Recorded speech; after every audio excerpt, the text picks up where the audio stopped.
Hi, everybody, and welcome to Create Your Best Life with Rex. I'm your host, Rex Sikes, and it's a pleasure to be with you. Thank you for tuning in live or in replay. In a little bit, I'll have my co-host, Danny Walsh, join us. But first, let me tell you about my guest. It is Mr. Erik. So stick with me on this.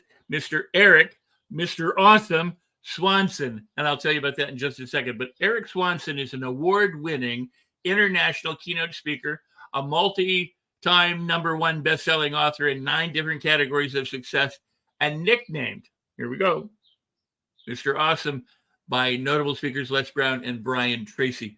Look, Erik is in great demand all around the world, and he speaks to an average of more than 1 million people a year. And he's honored to be invited to speak at the Business and Entrepreneurial School of Harvard University, as well as joining the TED Talk family with his latest TEDx talk called A Dose of Awesome. He's the founder and creator of the super popular Habitutde Warrior Conference and Masterminds, Speaker Hearts, as well as Global Speakers Mastermind and Master Classes. And so without any further ado, I'm going to invite Danny to show up, and we're going to bring up Mr. Erik Swanson. Danny, it's great to see you. Welcome here. I'm excited about our guest. I know you've been chatting with him for a little while in the background before I could show up. So what say you about today? It's going to be awesome. I'm sort of like looking at this and I see all the books and all the things that Mr. Awesome is involved in. I can't wait to bring him up. Should we bring him on the screen? Well, let's bring him on the screen. Let's do it. Hey! Now, not only is he Mr. Awesome, he truly is awesome. I'm lucky to call him a friend and a brother, and we're hanging out together, and it is so good to have you here, Erik. How are you? Oh, thanks so much, man. Appreciate you guys. You guys are amazing. I'm just super glad to be here. How can we serve? Well, and that's what we'll talk about. So let's dive in.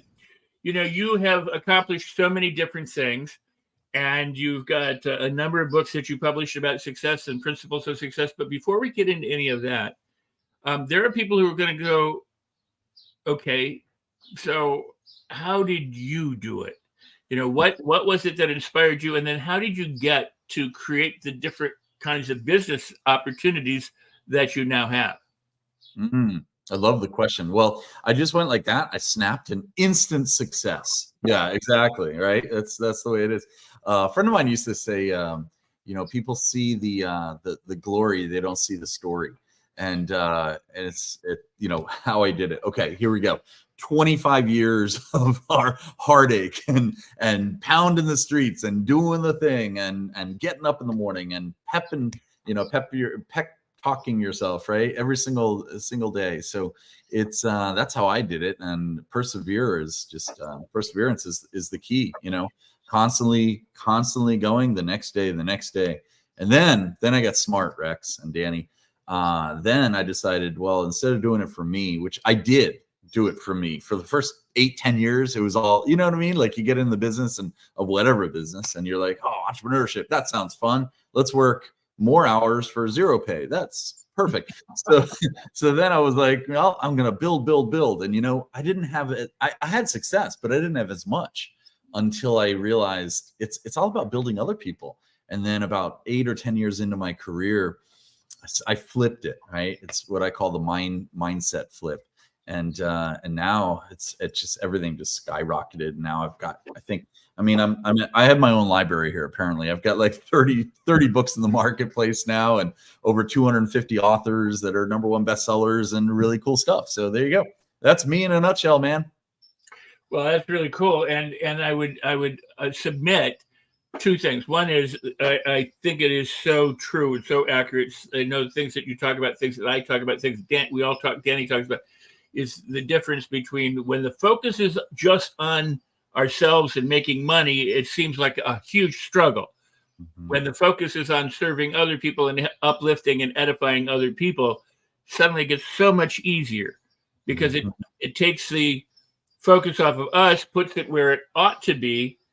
And then as servants, for some reason, call it universe, call it karma, call it whatever you want to call it. For some reason, it does seem to get so much easier. And I would also submit the second piece was the mindset piece that you said, it's the idea that some people struggle and persist and pull themselves up by their bootstraps, and other people somehow have this magical way of saying, you know what, this is good. I love what I'm doing. And they don't see the struggle. They don't, it's not a burden because it's something that they truly, truly love. Right.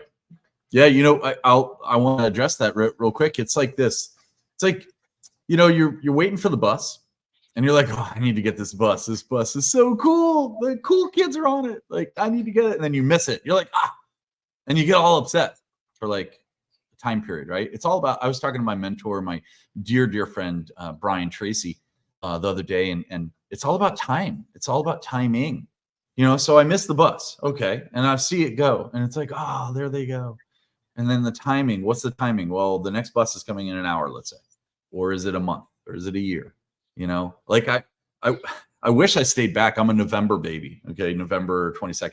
And I wish I'd stayed back, but they put me in, they're like, oh no, go, September is the date, but for school. And I went into that class, whatever. I wish I stayed back. I wish I missed that bus. So then, because guess what? The other bus is coming and all the other cool kids are on that bus. So miss the bus. Okay. Like literally plan to miss the bus so that you can be really on top of your game without worrying about like, what did I miss? That FOMO. I have JOMO, all right? Joy of missing out. So there you go. Flip it back to you guys. Well, I would use staying with that analogy for a second. There have been times in my life in the past when I would, be getting on a bus in Los Angeles. I hitchhiked for a year and a half. I didn't have a car and things like that. And so I'd take a bus occasionally, which I loathed most of the time.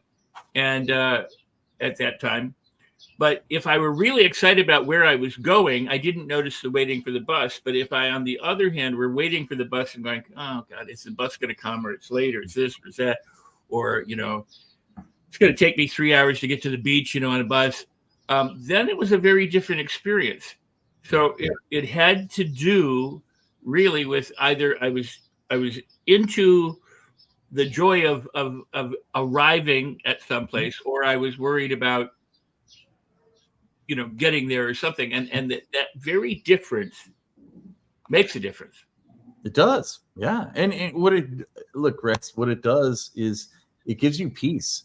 That's what it does for me. Like create the missing the bus. Okay. Like literally seek out a way that you can miss the bus, whatever the bus is, whether it's this weekend and something's happening, or whether it's this year, just give yourself the break, and excel even higher and better for yourself by giving yourself that peace. And it's amazing what that does for me. It's amazing. And then I flipped it. So it wasn't about me. It's all about helping others. And the more I help others, the more the boat rises for everyone. It's really cool stuff. There are people who will not move unless it gets really, really bad. And then there are those other people who are constantly moving forward towards something better. And in the personal development industry, oftentimes, people are always going, you got to do your best. The world's going to hell in a handbasket. And if you're not prepared, you're going to fall apart. So do your best, seek your best, be your best. And it's kind of like nobody ever just says, you know what, you're pretty cool the way you are. Yeah. Take a break for a second and appreciate yourself, and then come back refreshed and renewed, understanding who you are and your place in the world. Sometimes the marketing of self-help is part of the problem. I would submit. Mm-hmm. Yeah, I guess so. Yeah, should be team help instead of self-help, right? Well, what I mean is, I love take a moment and go ahead and miss the bus. Mm-hmm. Yeah. You don't have to always be hammering yourself. Right. It's so true. It's amazing. The author of Energy Bus is going to be mad at us, but yeah, just miss it. Miss the bus. Create those opportunities, create more opportunities by giving yourself, because otherwise we're all stressed out about things. I'm sick of being stressed out. I was stressed out in the 90s and the 20s, or whatever you call the 2000s. I don't know what you call it, but I was stressed out. I was stressed out about calling it whatever I was trying to call it. And then I realized, look, I'm no longer stressing out. I picked a few years back, actually about 5 years ago, I said, all right, I'm going to go off the grid. This is actually before pandemic. It's like, I'm off the grid. And the more I said no to things, the more yes things came to my attention and my plate. And it's like, cool, I get to pick really what I really want to focus in on. So pretty cool stuff. So I want to ask one more thing, and then I want Danny to jump in. But a lot of people have a lot on their plate, and it's a lot. Some of it's a lot of turmoil. Some of it's a lot of overwhelm. There's just too many things happening, or too many things that are falling apart, and they're not getting where they want to go, and they tend to spiral down, and or they tend to try and ramp it up instead of spiraling down. They're trying to overwork, and they exhaust themselves. How did you find peace? How did you say, I'm going to stop and jump off the rat race and then come back renewed? Because okay, that's what people want to know. I love the question. I'm going to ask a different question to answer your part of the question. So let's take two sides of the screen here, this side and that side, whichever side. Both my sides of the screen are awesome, but whatever. We'll just pick one as negative. So you said a lot of people are thinking of, well, there's a lot of turmoil in their life. There's a lot of this going on. There's a lot of that going on. Name how many things are going on. Let's just give me an example. One person has what, 5, 6 things, 10 things? Oh, at least. I mean, I get emails every day with people going 20, 30. Yeah, give me a number. Yeah, go ahead. Go with more. Just give me a number. 40? Sure. 100? 100 bad things. Okay. So I'm just asking you, like, what's going on? Like 100 bad things over here. Okay, cool. In an infinite possibility of a universe of awesomeness, don't you think there's more than 100 good things going on rather than the 100 bad things in one person's life? So all I do is this. I look this way. I look at this way, and I say this will work its way out. If people are worrying about bills, guess what? They'll contact you. Don't worry. They'll get in touch with you. All right. Like, it reminds me of my friend Wayne Dyer back in the day when he was alive. He would say, he'd say, read a chapter a day. Like, I write a lot of books. I write more books than I read now. So he says, read a chapter a day and find a place that you can read a chapter a day or a chapter an hour or 3 chapters a day. Just start somewhere. And I was thinking, all right, I'm going to start in the car. So I started in the car. I got one of Wayne's books, Your Erroneous Zones and Gifts from Icus, and so many different amazing books that I have an original Your Erroneous Zones from Wayne Dyer. So I'm in my car and I stop at a stoplight and I read 1 or 2 quick chapters. And guess what? Someone will tell you when it's time to go. Right. They're honking at you, and that's what this side is all about. This side's that, look, if you focus in on the negative will show. Why don't you start focusing on the heart of the awesomeness? I'm not saying you focus on awesomeness, Danny as well. I'm just saying, like, for the rest of us, if somebody's, to answer your question, that's what it's a simple answer. My simple answer is stop focusing on the negative. Yeah, but. Okay. Yeah, but. All right. Yeah, but my good friend Glenn Morshower is an actor in tons of movies. He can't even count how many movies he's in. And he does a lot of improv. And he says, yes, and, not yeah, but. Yeah, but negates everything you just talked about. Yeah, but. Life is good. Yeah, but this is happening. So stop negating the positive. The positive's over here, or whichever side of the screen you want to look at. So that's my quick answer and that's what I do. I literally look at that. Now I'm not saying I sweep the negative under the rug, but sometimes I do. I look at things and either I dedicate or I delegate. You pick. Either dedicate your awesomeness to it or delegate to somebody else. I don't want it. This is for you. Here you go. Yeah, I love it because people, if they could, will make that difficult. They'll say, I don't know how to shift. I don't know how to stop my foot. Instead of, and by the way, we could talk about this forever because I actually have a workshop on yes, but, and yes, and. I mean, I do a whole thing. I've got a webinar of it. And it is truly, I always say it's easier done than thought. Because when people think about it, they go, oh, that's too hard. But if they just do it, they find out it's pretty easy. They get in their own mind, yeah. And then they get in their own mind, and then they talk to their doctors about it. The doctors are their mom, the brother, the sister, the dog, the cat, the stubbing your toe on the way out, the 150 degrees. I'm in my Scottsdale home right now, and we are confined to inside. Okay, so it's 149 degrees outside, I think. So the point is, like, look at the positive. Okay, bacon and eggs. I don't need a pot and pan. Just gonna go outside, put it on my driveway. We're good. This is gonna be awesome. So I say that in jest, but look at the positive, guys. Like, why are we focusing in on all the negatives and yeah buts and taking advice from people who don't have the qualifications to actually give you the right answers that you can strive yourself to the next level? I run a lot of masterminds, as you guys know, and it's all about seeking counsel from people who have been in those situations before and moved through that fire, through that turmoil, instead of guessing and saying, like when I wanted to become a #1 bestseller, I'm a 30-time #1 bestseller now. It's crazy.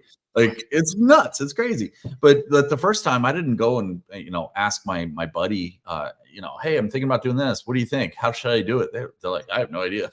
And, instead, I go to Sharon Lecter, I go to Jack Canfield, or I go to Brian Tracy. These are my friends. By the way, who are your friends? I'm saying that for everyone. Who are your friends? Who are you hanging around with? I know, Rex, who you hang around with, and Danny, I know you were talking about who you're hanging around. That dude's pretty cool. We're talking about earlier. These people are. Look, I'll use that person as an example. Danny, we don't have to mention the name, but just that person right there. A lot of people are seeking out, going, how do I get to know that guy? I don't care. Like, how does that guy get to know me? You know what I mean? Like, that's the quality. It's like bringing the awesomeness, the brilliance of you as a human being to the attention of people, and not seeking out approval, but looking at building value. Right? Lisa Nichols and I were talking the other day about things like this, like bringing the value to the world and changing the world, the movement of it, rather than the thought pattern, like you were saying, Rex. Like people get in their own head. They're diagnosing their own problems instead of looking at it and saying, all right, I'm going to go with somebody. Like, for instance, I'll give you another instance or example. You may think that I'm okay, doing all right here. All right, Erik, Mr. Awesome. Yes, Mr. Awesome is my nickname. I mean, right there, that should tell you something, right? And I didn't self-proclaim my nickname. So you may think and realize I got pretty good ideas. So if you want to change your life, join me. That's as simple as that. You want to change your life on the yeah buts? Go through Rex's workshop. If you want to learn how to market the crap out of yourself in the best possible way to get the fastest and best results in the smallest amount of time and make the most amount of impact, talk to Danny. Try to figure out what he's saying, because his accent's a little thick. Who cares? Find out, right? And ask if you can wear his hat someday. Maybe he'll give it to you, right? There you go. So here's my answer. Mic drop. Boom. On top of that, I happen to know you a little bit behind the scenes, and I think you're a really good guy. I mean, you're a good friend. You're concerned. You're caring. You step up. You step out and meet people where they're at, and then go the extra mile and beyond. So I'm all right. I have my hat off to you, Danny. You tip it a little bit, but no, you are. You are awesome, and you are a really good guy. And I'm going to pass the mic to Danny, who's been sitting patiently, going, I have things I want to ask. I have things. He's taking notes. So many things. I've got notes. An amazing journey, an amazing career. Sorry to interrupt you, Danny. Can you put the text on the bottom so everyone can understand what you're saying? Yeah. I'm just kidding, man. Continue, dude. I love your accent. We have to do that, right? It translates into different languages. Mr. Awesome, you opened the conversation earlier with "How can I serve?" That was like literally the opening line. And there's a thing about asking that question, right? It's like, how can I serve? And that sort of ties into, how do I get this person to know me a little bit? What's sort of like, expand on that for us, and how can people shift their thinking from that what can I do today to how can I serve, and how much of an impact has that kind of had for you? Yeah, all this stuff. Oh, great question. Okay, so this is gonna be a really weird answer, but I love using analogies and movies. So, are you familiar with the movie Swingers with Vince Vaughn? I'm friends with his mom, actually. Vince Vaughn and John Favreau and everybody, right? Okay, so we know the movie. So John Favreau was he's one of the characters in the movie. He just moved to LA, I think, from New York, maybe, and he just broke up with his girlfriend. And he's like going through a hard time. He's really, really trying to figure this out, and he's like really bummed, really depressed. And the friend comes up and says, "Look, man, I've been there before. You know, they're at a diner, they're chatting." He goes, "I just don't know what to do." He goes, "The best thing you need to do, and you should do, is better yourself. Better yourself." And John's like, "Okay, I could do that. That's a good idea. But what about Susie or whatever her name was? You know, will she see? Oh yeah, she's going to see you bettering yourself. Will she want to be with me then? Well, that's the thing, is you're bettering yourself, and guess what? Yes, she's going to want to be with you, but here's the rub." He called it the rub or the rope. Here's the rope, or maybe it's the rub. He goes, "You're not going to want to go back to that situation.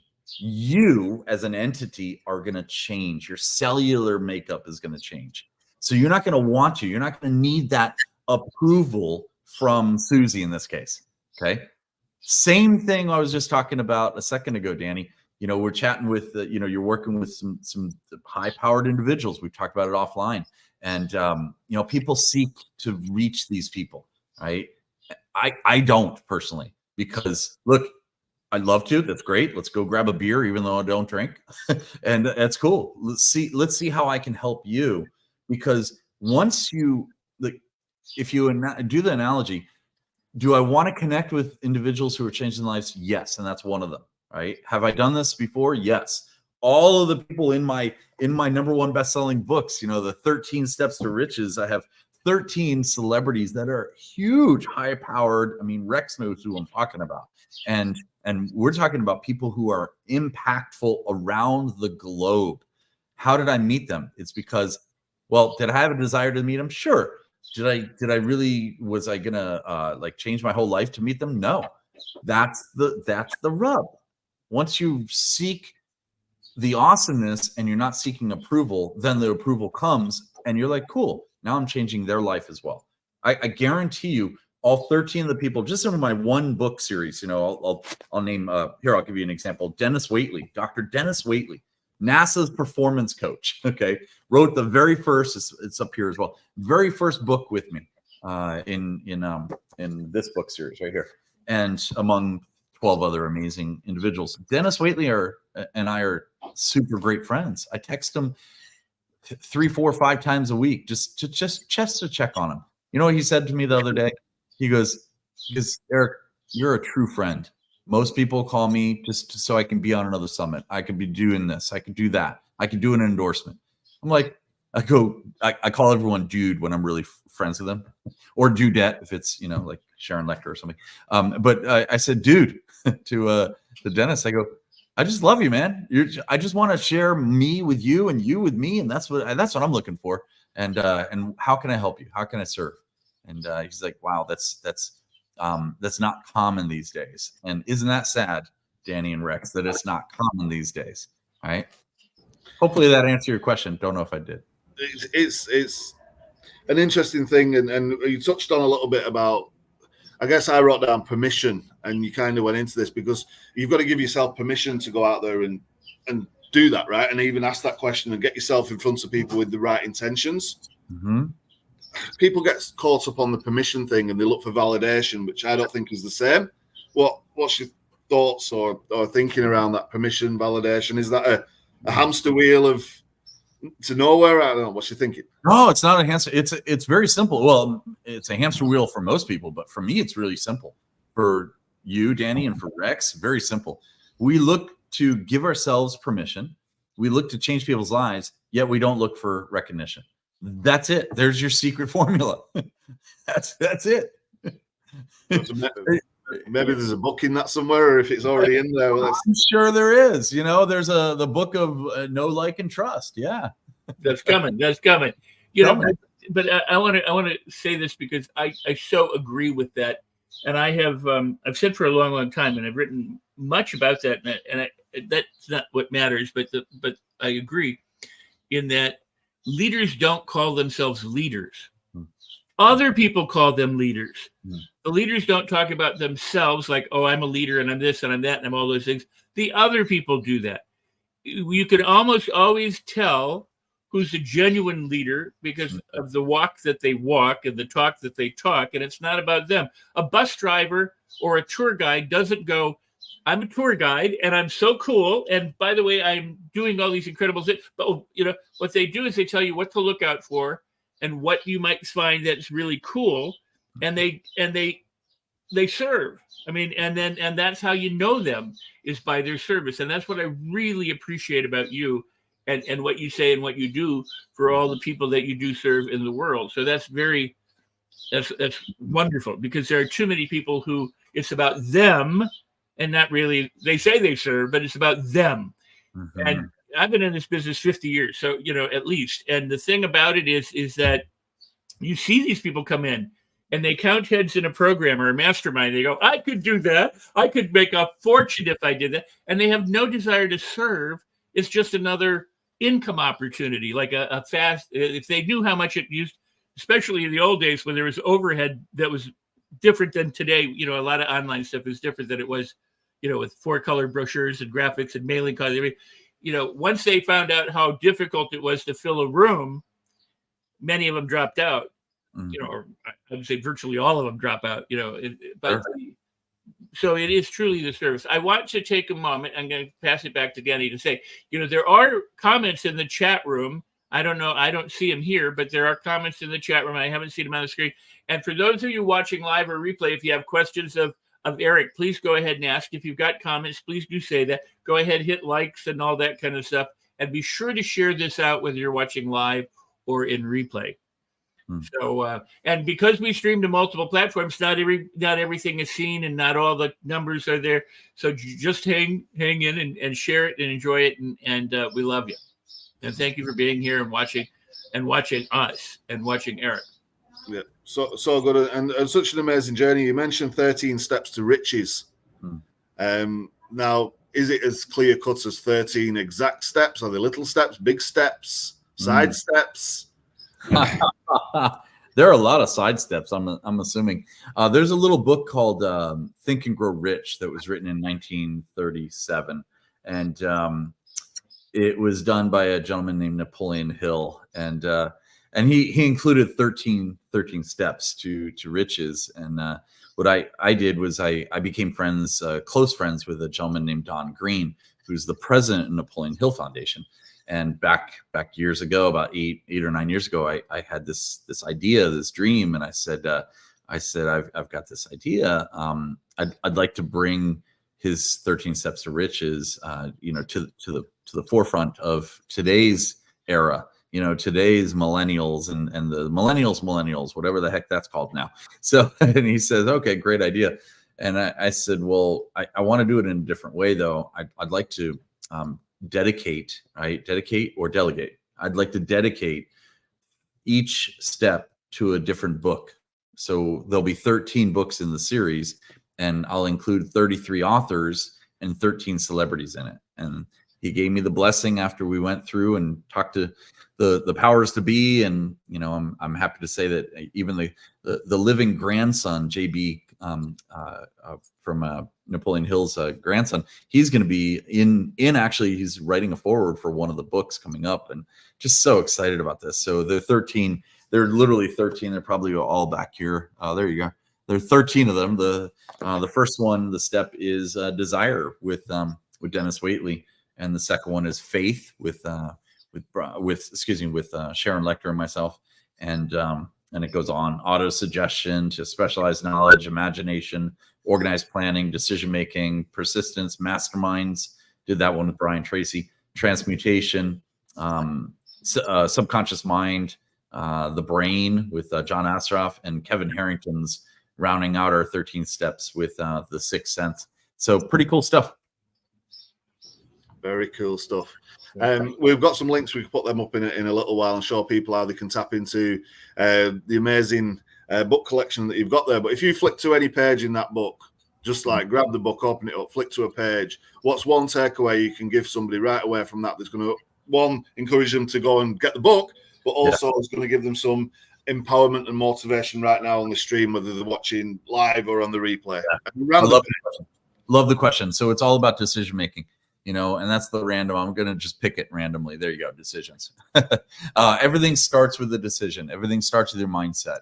And like Rex and I were talking a little bit ago here, you know, making that decision, making that mind flip. Well, are you going to flip your mind in a good, positive way, making that decision, or a negative way? So what is your decision-making process, and is number one. And number two is, you know, are you going to take action on that decision? It's one thing to make a decision, right?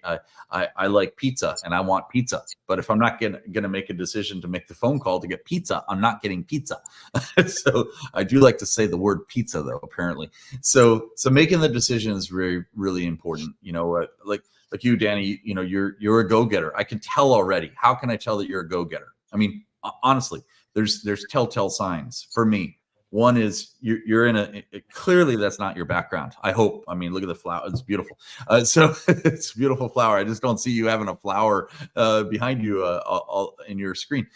So clearly I know you're not in your place, and you'd mentioned where you are, and you'd mentioned where you came from. So Brian Tracy taught me this years ago, where it doesn't necessarily matter where you're going. It matters that you make a decision to go. And make that, it does matter where you go, of course, but make that decision first to get off the couch or go grab the book, you know, pay full price too. I do this all the time. I buy 2 copies of the same book. Like, here you go. Here's one of the books. I buy 2 copies of the same book. I get one for me to write in it and to, you know, scratch it all up and make notes. And the other one I gift out to someone who needs it, because you'll find that person who needs it. So I always buy 2 copies. A lot of us these days, not me, but a lot of people that we know say, "Oh, is it on Amazon? Can I get it cheaper?" Right. Well, look, when you get it cheaper, look, you're literally cheaping yourself. You know, I always go. I wrote in one of my books years ago called Social Millions. I teach people how to pay full price, and you'll get it back tenfold, and always go VIP. And I know this about you, Danny, because I know you. I'm not letting people know where you are, but I know where you are, and you flew from, I believe, Manchester to this city, and then you've got another stop in Texas and another stop in Sochi. You're a go-getter. You're an action taker, and that's the type of person. Like, if I were hiring, not that you're looking for a job, but if I were hiring somebody to do something, let's say I've got a project coming up, which I've got 9 projects at all times. Let's say I have one. I look for the busiest people first, because those are the action takers. Those are the people who are going to, and instead of the other people who have time to make sure they think about it, and then they say, I wonder how much the pay is. I wonder if there's vacation time. I wonder if they'll buy me lunch. Buy you lunch? Really? Are you going to invest in yourself to come to it? We just ran a Speaker Hearts event, and I'm happy to say we sold out. It was amazing. Boom, Speaker Hearts, awesome. And everyone has a heart, and we teach people. If you're a speaker, we teach you how to bring that heart to the forefront of the world. And I'm happy to say we sold out. And not only did we sell out, we did not allow a few people to come to the event because they had those questions. They're like, "What's for lunch?" I go, "What's for lunch?" It's like the Seinfeld episode with the soup guy. You know, I forgot what he said, but it's like, really? No soup for you. Yes, no soup, no Speaker Hearts event for you. So back to you guys. Well, and funny enough, Larry Thomas, who played the soup Nazi, is a good friend of mine, and he has ventured. I mean, from that one part, he is 30 years later still doing it. Yep. Oh, there you go, Mr. Awesome. No soup for you. Yeah, he just sent me this other day. Oh yeah, no, Larry's a great guy. You know, it's an interesting thing, and I think it should be noted, because a lot of people who are watching people who are doing seminars and webinars and offering programs online or off, you know, think, oh, they're just trying to get me to part with my money. They just want me to do that. Some maybe, I agree. But the idea of not allowing people to come in is an important piece of the process, because the idea of one bad apple spoiling the bunch. Those people like yourself, Danny, myself, and some other people, we so value the process and the ability to have people come together kind of as a family to study, to learn, to grow, to develop, to contribute, and to transform, that you don't want everybody to be there, because not everybody, I should say, is qualified to be there at that particular time. That's so right. it's there is a vetting process. There is this thing of turning people away. I want to move from that back to something that you said, because it's truly important. May I just interrupt and say one thing? Oh, of course, of course. Okay, Rex, you just made me cringe in my seat. I don't know if you noticed my eye was like this. I was like, oh, like when you said something like, I don't even want to repeat it, but I don't know how you worded it. You said a lot of people, or some people, or whatever, think that people are putting together events to part with their money, or whatever it is. I don't even put that in my mindset. In fact, I can't believe you, Rex, even brought that to this. I know why you brought it up. It's because maybe that is in the universe. I guess I don't know. I'm in my home in Scottsdale. I keep it's 1,000 degrees outside, so I keep my doors shut. But I keep my doors shut for that negative question. It's like, it's just, and I know, of course, I'm not. I mean, this is your interview, and clearly you brought that up for attention, for people to realize the positive instead of negative. But I don't even go there. I don't even know why.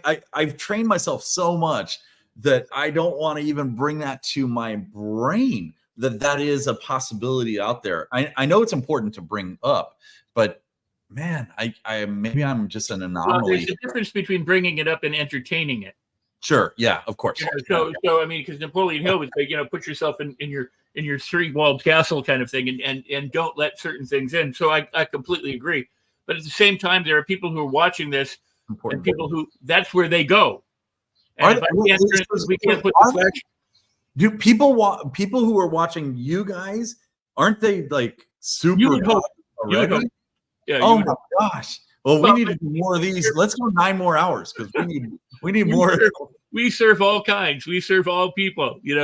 I mean, because I mean, think about it. This goes out to this goes out on YouTube. So whoever watches it, I hope that the person watching it, who we just addressed, goes, I had never thought about it that way, and then begins to think about it differently. For you and I, or Danny, or somebody else, you don't have to entertain it.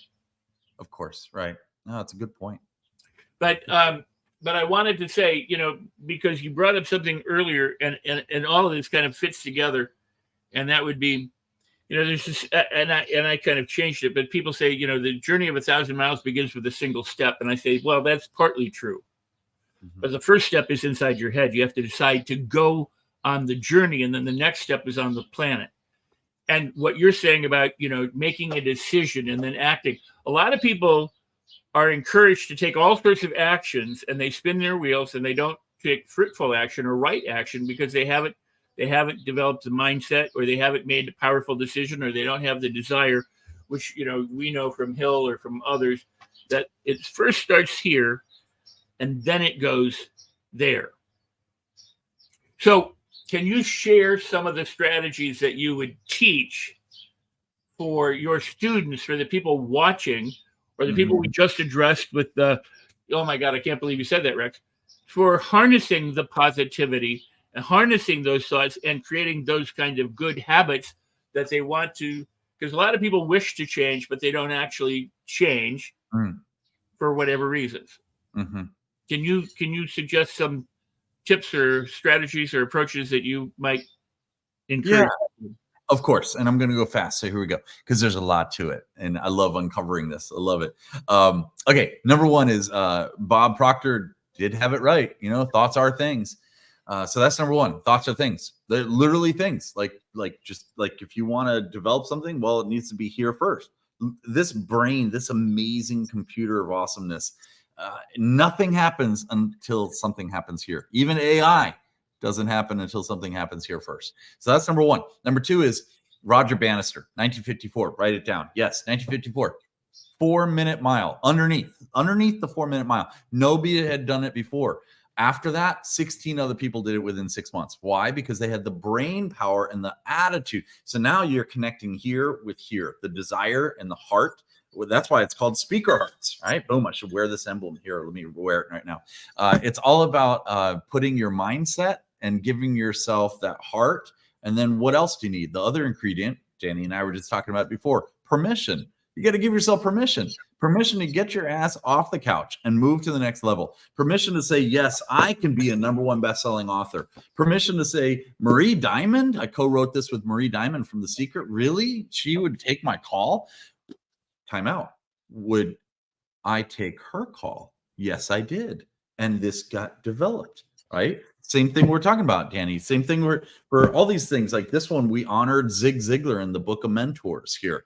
Amazing, right? So the point is, this 340-page book with all the different celebrities that are in here. Oh my gosh. The #1 coach in UFC, John Hackelman, right there. Okay. This doesn't happen. I mean, Glover Teixeira trained under him. Chuck Liddell trained under. This doesn't happen. Chef Bruno Serrato. Okay. CNN Man of the Year. This doesn't happen until I give myself permission to answer their phone calls. I love give yourself this permission, guys. It really, truly give yourself the permission to realize thoughts are things, create it. You can create anything. My main mentor for 25 years ago, I started working with Brian Tracy. He told me, and by the way, here's another example. I have 2 laptops of the same exact. Here's my laptop, and I'm on my other laptop. It's the same laptop. Same exact thing. I've got you pulled up, by the way. I was going to share. Same exact laptop, same thing. Everything's the same in here. It's souped up on that one. It's souped up on this one. Why do I have 2? People think I'm crazy. Why do I literally have 2 laptops? Well, I keep one upstairs in my house and one downstairs. They're connected. I take one with me in the car to any coffee shop. I leave the other one at the house. Right? It's convenience for me. Why am I yelling at this? Because this is really important. But the point is, this right here.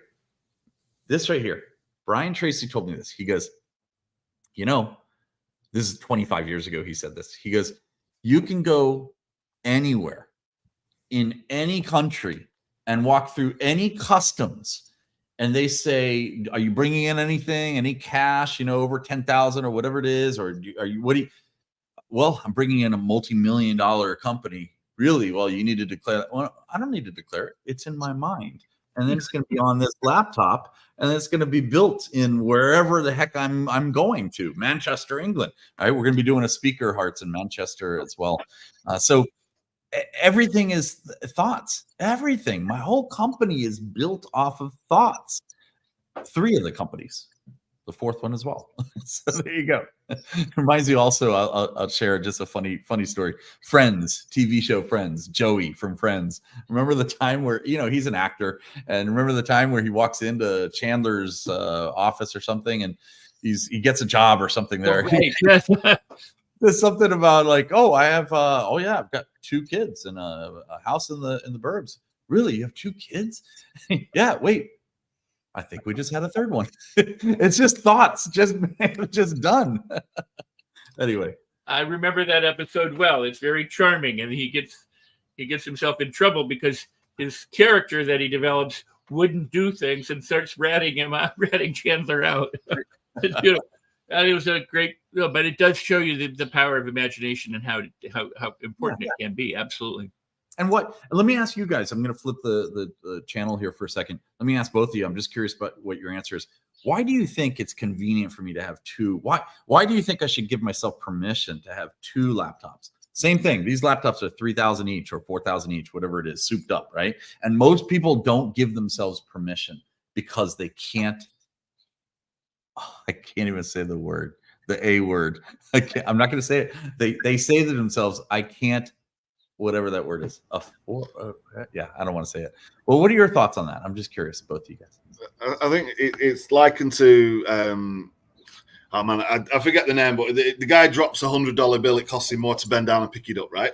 Mm-hmm. So it's like for you to go upstairs, grab the laptop, then go back downstairs, then get in the. It's like you might as well be on your way to the place with the other one. That time saving multiplied over however long is like a big bunch of time. That's exactly right. It all comes down to time. It's exactly right. It all comes down to time. It's not only convenience; it's a necessity and a requirement for me. So flip it back though is like if you had to go upstairs and grab the laptop and put it in the bag and you had one, it's like what would that cost equate to? How much money? How many laptops could you buy for that? Mm-hmm. It's true. Yeah. And we say the upstairs and downstairs thing. I mean, that's a pretty quick example, but it extends. It extends. I mean, I've had occasions, instances where someone's like, "Oh, I'd love to join your live. I don't have a laptop. I don't have any way to do it. Here you go. Use mine. Let's go. You sit over there. I'll sit over here. So we're not in ear. There's no feedback, but we're good to go. There's so many different reasons why I usually have two of everything. Two of everything is typically what I do. Go ahead. What do you think, Rex? What are your thoughts on this? I would answer it this way. Who you are determines what you do, and that results in what you have. Mm-hmm. And most people have it the other way around. They want lots of things, so they do all sorts of stuff to become somebody else. Mm-hmm. And if you already know that you're worth it and that you deserve it and that the world is abundant and that you are right where you're supposed to be, then anything and everything's available to you, whether it's VIP, first class, or the top of the line. So the people who are saying they can't, it or whatever, as Maxwell Maltz would say, self-image is everything. So who are you? And I would begin there. And I know as well as I could know who you are. I understand who you are, and I again tip my proverbial hat. Thank you. And another question then I love asking. A friend of mine who used to work with Tony Robbins, and she was homeless for years and years, and she changed her whole mindset. She's a dear friend of mine for years. She always used to say, where else does that show up in your life? So think about it. Like, you're not even going to afford the top of the line or whatever. Well, where else is that showing up in your life?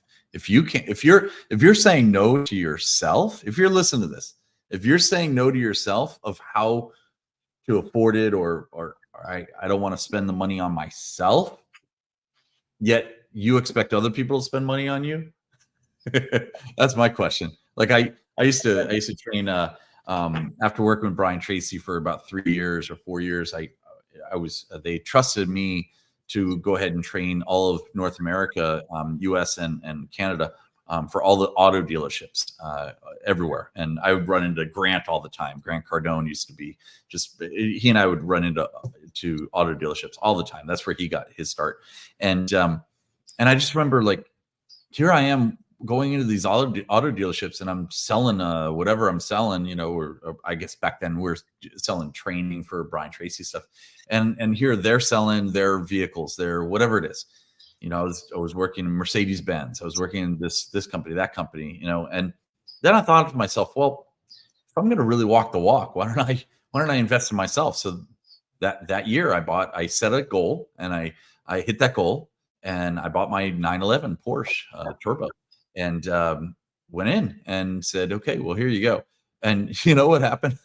I guarantee that Porsche cost me a lot of money. Okay. It was $96,000 back then, which was a lot of money back then. It still probably is now. And it was a seal gray, charcoal seal gray. It was amazing. I loved it. I was ready for it for a whole year. Finally, I got it. I walked into the next, that next Monday, and I drove. Guess what? I had a little pep in my step. I had even my suit looked better. It was the same suit, but I looked much better. I got out of it, and I guarantee you, we used to sell tickets and training. I guarantee you guys, Rex and Danny, as I stepped out of the car and people saw me, the employees, the sales guys, I sold like 4 tickets without me even saying a word. Okay, like literally, they've already bought in their own mind. They're like, I'm in. Whatever this guy's selling, I'm in. Because you know what? They realized that I was the true, genuine person, that I love this vehicle. This is one of my goals. I set a decision, just like Napoleon Hill and all the different things I learned for years. And I wasn't some schmo renting the car. It was actually mine. And they probably saw that because it said Mr. Awesome on the license plate, and they're like, "Who's this guy?" But after the sting of "Who's this guy?" and what's he got, Alec Baldwin, the Cadillac Ginsu knife thing from Glenn Ross movie back in the day. After they realized this guy is the real deal, then they realize, okay, if he could do it, I can do it. Yeah. So where else is this showing up in your lives? Where else is it not showing up in your lives? And ask yourself, take an inventory, not a physical inventory, but a mental inventory. Ooh, there's got to be a book in there somewhere, right, Danny? The mental inventory. Ooh, I like that. The book of mental inventory. I'm going to order that right now on GoDaddy. This is why I have 2 laptops. Continue. Yeah, go. You buy the domain. I'll try and beat you to it, right? So you guys go for it. So the I've also spent 50 years in the film business, both in front of the camera and behind the camera. And one of the things that when I consult or teach about the film business, a lot of people want to meet Steven Spielberg. They want to meet all these people, and they're willing to rush up and go, "Here's my script. Here's my picture and resume. Well, hire me." And so what I love, because it's true, everybody wants something from people in the position of authority or power. And so they rush to them. They come as beggars, by going, "Hey, can you help me? I want to get ahead. I want to do this. I need this. I need that. Here's my picture. Here's my resume. If I only had a break, could you do this? So, when I teach and I consult, I often tell people, especially like when you think about a movie company where they spend hundreds of thousands of dollars every second to make a movie, when they're crewing or casting, one of the considerations that they have, they don't voice it, but that they have is, would I take this person on a camping trip? Is this person a team player? Do they have a pleasing personality? Are they somebody who's going to collaborate and cooperate? Are they going to work? Are they going to grumble? Are they going to complain? Are they going to whine? Are they going to do it and go the extra mile and be there, after the hours and everything? Do I want them on this camping trip with me? And if the answer is no, you're not going to get the job. And if you meet Steven Spielberg in the elevator and you go, "Here's my screenplay," he's going to say, hang on to it. I don't want to carry your screenplay around. He might be polite, but in other words, what so many people fail to realize is, if you offer value to them and contribute to someone in a way, if you serve others as opposed to ask for things, then they will ask you for, what do you have? So if you're but I mean, if your attitude is, you're my colleague, you're a peer with me, not you're the God and I'm the humble, but you realize that people are people, and they all put their pants on, one leg at a time kind of thing, man or woman, and that they're in it with you, and they may have accomplished things in an area that you haven't yet, but understand that you're worth it. You deserve it. And if you have it to share and, value to can give, then give it and demonstrate your worth to others instead of asking people. And you won't come off as a beggar. You'll come off as a person who is somebody worth knowing. Yes, for sure. And you hit it on the nail there, Rex, in regards to look, nobody's better. People are people. People are people. All right. So people are people, and everyone's even. Everyone's equal. Everyone's using the same. Are we using the same air? Interesting. So we bring in air. We do things the same. But yet I'll use the word yet rather than but. Yet some people do things in their brilliance, and they realize that. Some people do. Brian Tracy, Russell Brunson, Rex Sikes, Sharon Lecter, Erik Swanson. All right, I'm going to get to you, Danny. Danny Walsh. He raised his hand. So we all do things in different ways. Taking example, Grant Cardone or Russell Brunson or Don Green, president of Napoleon Hill. I bet I'm better than all 3 of them at ping pong. Guarantee you. I'm pretty darn good. Would I take their money? Yep.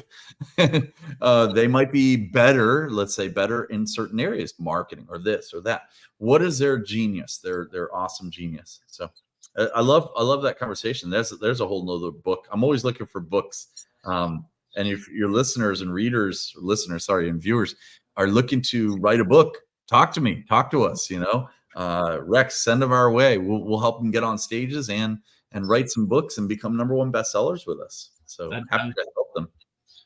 That sounds good. Danny, your thoughts? We got about 5 minutes, and again, I don't know why there are no comments showing up. I do know that I will say this, my Facebook stream of this was prevented by Facebook, so it didn't show up on my wall. I know it showed up in one of the groups, but it didn't show up in my wall. You guys forgot to hit start and record. Just kidding. It has been known. I've done that in the past, and that's not fun. You're like, oh man, you have to go back to the beginning. We do have a few minutes left. I want to bring up the website that you've shared with us, just so people can tap into your world. And I know you're buying a domain right now, and ideas, all these thoughts are coming out, and they're creating all this amazing stuff.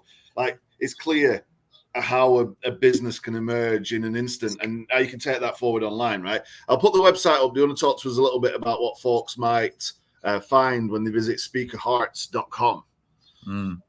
Love it. Was there a question in that? What would they find on there? So speakerhearts.com, we are one of the top 10 events not to miss in the US. Been like that for years and years.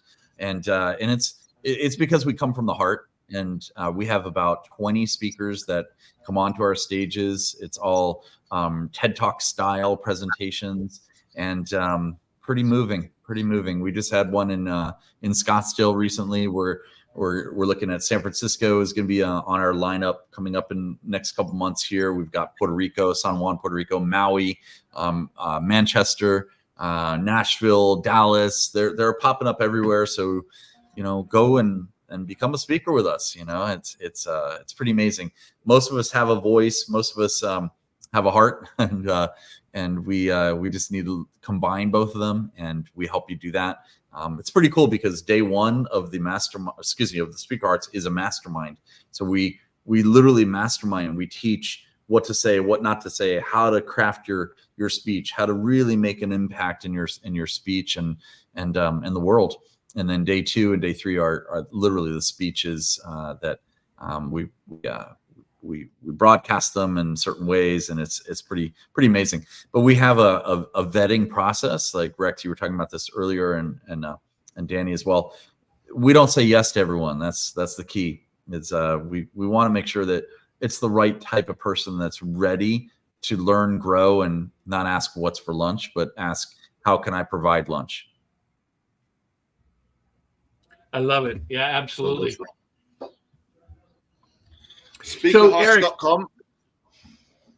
Yes, speakerhearts.com. Danny, go ahead. Both of you guys talking at the same time.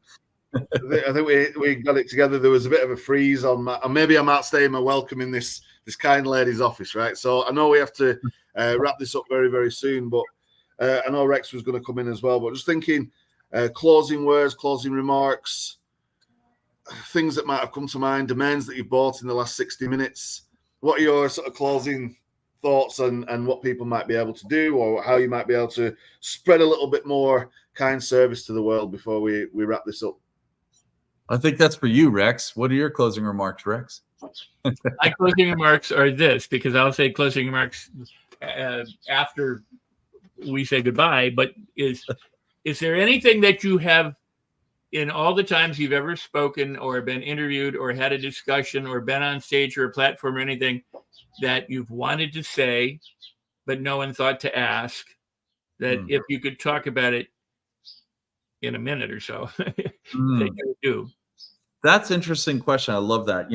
I'll answer it in 2 different ways. One is I just shared a speech the other day on Saturday. And I titled the speech. It was called "The Speech of My Life," and I shared. I think you know where I'm going on this, Rex, because of your smile. And your smile includes your heart, which is really cool, by the way. I love the way you smile, Rex. Danny, not sure yet, but Rex, yes.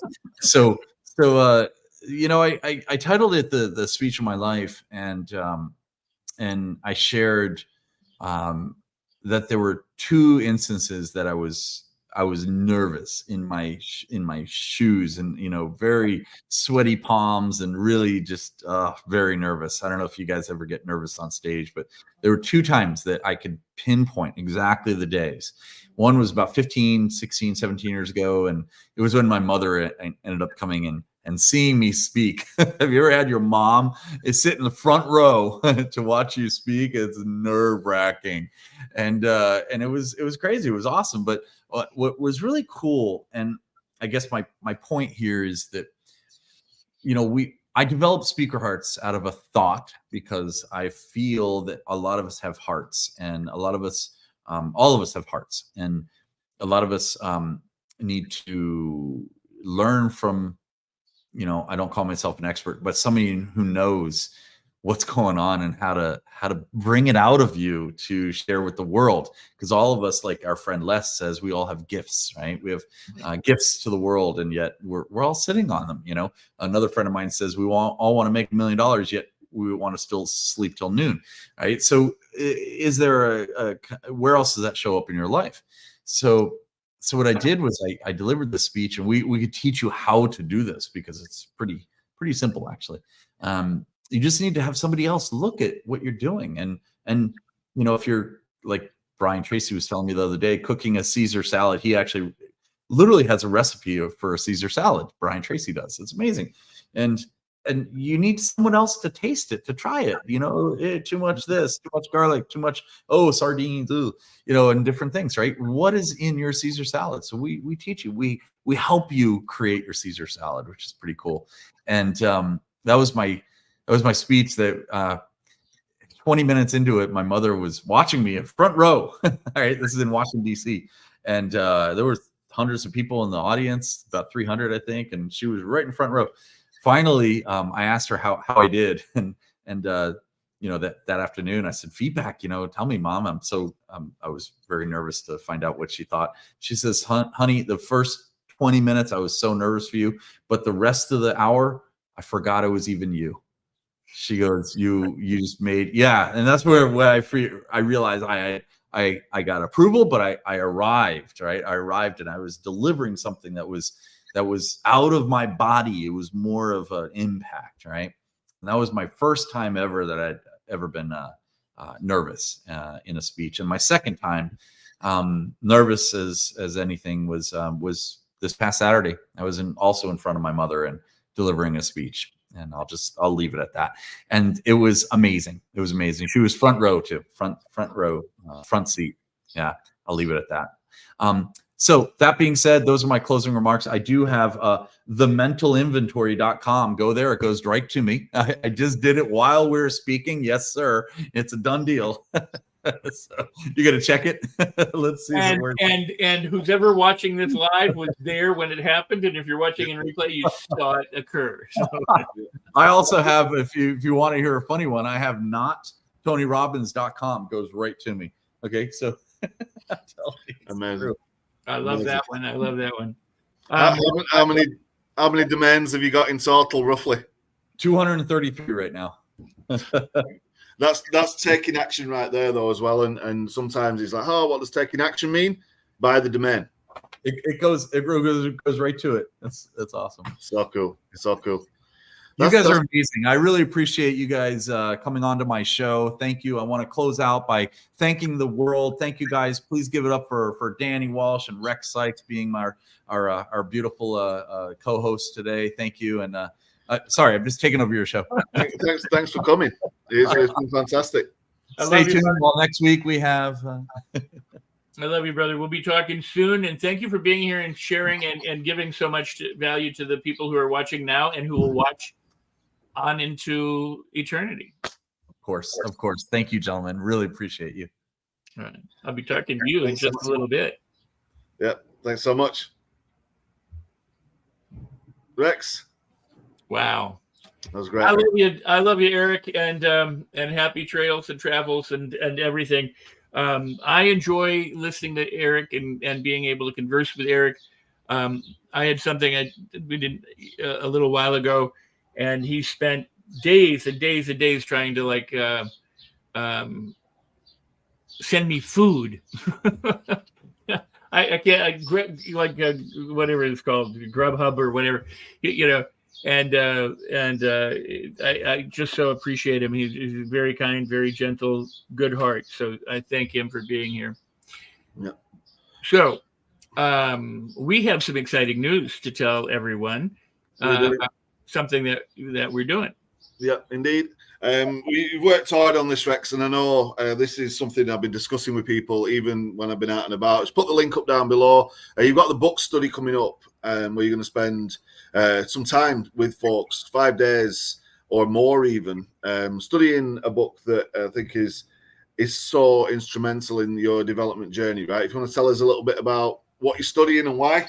Yeah, we're going to be studying Outwitting the Devil, which was a book that Napoleon Hill authored long ago, but didn't get published until more recently, posthumously after he died. And it's about his conversation with the devil, and we'll leave it at that. Some people understand what it's about, and some people don't.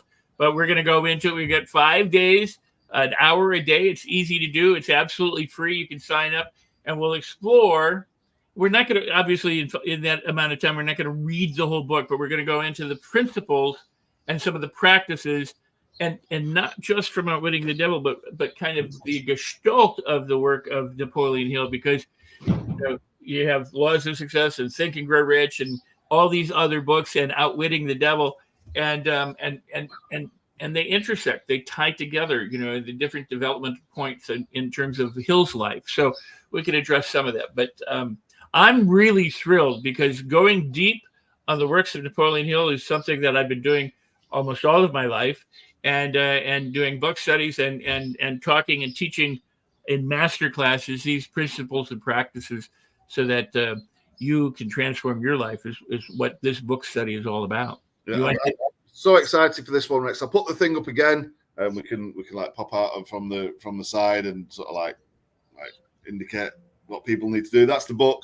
That's the link down below. But it is a very interesting one, and in some respects, people are scared of this title, right? And they're scared of the book, and you can understand why. We'll kind of leave it there, but you need to join this. It starts early July. Rex is going to be live every single day, going deep on this, and all of the sessions are going to kind of link in with each other to give you a fully rounded book study, which is you've not done this for a while, Rex, right? I haven't done this one for a while. I just did recently. I've done a couple of Think and Grow Rich ones, so that's been one of the book studies we've done. This one we haven't done in a while, so I'm really looking forward to it. And it actually starts July 9th. So if you're in the United States, it starts after the 4th of July weekend. The whole thing after the first Monday. It's going to start on the 9th of the Tuesday, July 9th, I believe it is. And by the way, people are signing up. We've got a lot of people, a lot of interest signing up. So be sure to get in case we max out. Yes, there's quite a few people, and there's only so many we can get into the live room. So take part, get signed up. There's a VIP option as well. www.rexsikes.club/book-study. You can be on there. It's on Rex's socials, and I'll share it and mail it as well. But man, what a show! Big thanks to Mr. Awesome, and truly was awesome. Super excited to watch this one back. Rex, I guess that's. Well, we got to tell them who's coming next time. Do you have that ready? Can they pop that up or? We can indeed. We do have a very special guest, and you've been hanging out with this person, right, over the last few days. Yeah. So we've got none other than Mr. Bill Walsh. Mr. Bill Walsh. Bill Walsh was an incredible gentleman, very gracious, very generous, and all over the world. Teaching and sharing and helping people. I just was with him in Chicago, one for a party and two to be able to speak on his stage. And if I didn't have my show today, I'd be back in Chicago with him for what he was doing today. But we're going to have him next July 3rd. So Wednesday, July 3rd, and then July 9th is the book study. So between now and a minute from now, go register for the book study. Go register for the book study. 100%. We'll put that link on one more time, and we'll leave you with that. Rex, it's been a pleasure as always. We'll see you next Wednesday. I'm sure I'll see you before. So much going on. Super exciting times. If you're just joining us now, go back and watch on the replay. But from us, we'll see everybody soon. Share this out, because you know what? Sometimes we get thwarted. Facebook does weird things. So go ahead and share it with the book study. Invite, while you can, invite some of your friends or family to join you in the book study. That way you don't have to do it alone, but you do it with somebody that you know and somebody who might really need this information. Besides, Yeah, 100%. Pleasure as always. Thank you so much, everybody. We're going. As I always say, if you consider something a problem, it's a problem. If you consider something a blessing, it's a blessing. So celebrate everything. Thanks, everybody. Bye-bye.